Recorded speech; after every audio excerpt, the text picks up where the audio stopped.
It's a game that this is a team you guys are facing. Is obviously they're desperate. They want the points.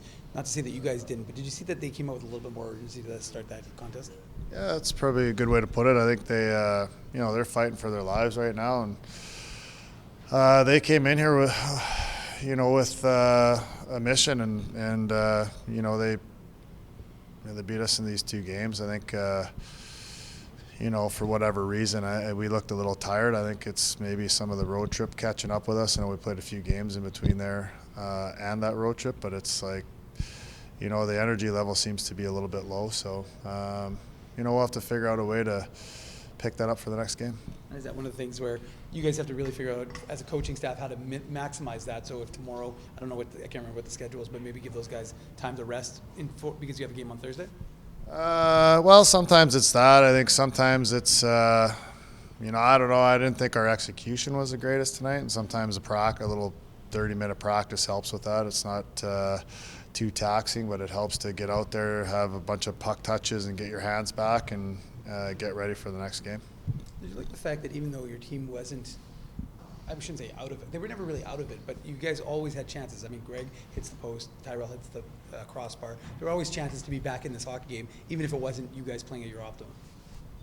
Yeah, I think, I guess you could probably say that for the game before that too. I think we had our chances and we didn't capitalize on them. For whatever reason, we've snake bitten a little bit right now.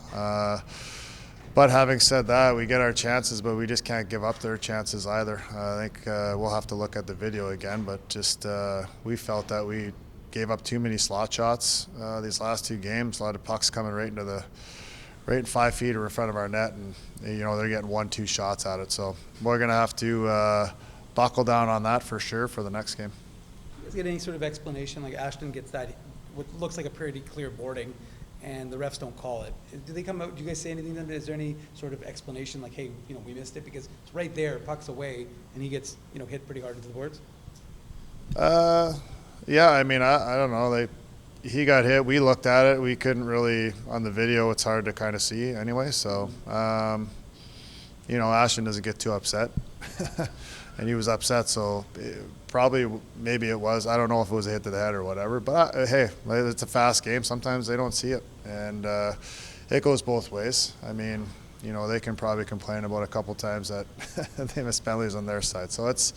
They're out there doing their jobs, and, for the most part, they come over and talk to us, and there's good communication between the coaches and refs. So it's, sometimes that happens, and just got to live with it.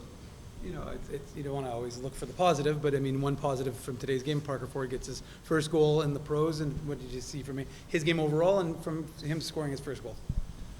Yeah, it's exciting. I think it's, for us as coaches too, you think back to your first pro game and, the nerves that you felt and going into those games. He's been off the ice probably for 10 days, I think, since he's ended. So he was pretty happy to get in the lineup. It's great to see a guy get his first pro goal in his first pro game too. So, yeah, he was out there. He just, it's a whirlwind when you got to step in and play. You're trying to learn a new system and some things that he probably didn't do on his own team. So I thought he did a great job with that, and then he'll just hopefully progress going forward.